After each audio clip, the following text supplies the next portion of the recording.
కంఫర్ట్గా ఉండాలి, కానీ నీట్గా ఉండాలి. డ్రెస్సింగ్ కూడా నా అభిప్రాయం అయితే. మేము ఎట్లనే వేసుకొని తిరుగుతాము అనేది కూడా అది కరెక్ట్ కాదని నా అభిప్రాయం.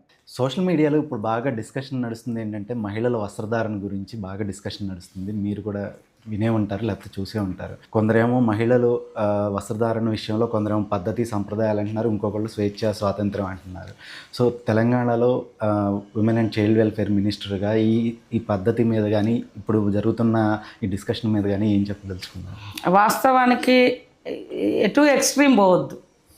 ఓకే, కంఫర్ట్గా ఉండాలి, కానీ నీట్గా ఉండాలి. డ్రెస్సింగ్ కూడా నా అభిప్రాయం అయితే. కంఫర్ట్గా ఉండాలి, మన సాంప్రదాయాన్ని ప్రతిబింబించే ఉండాలి.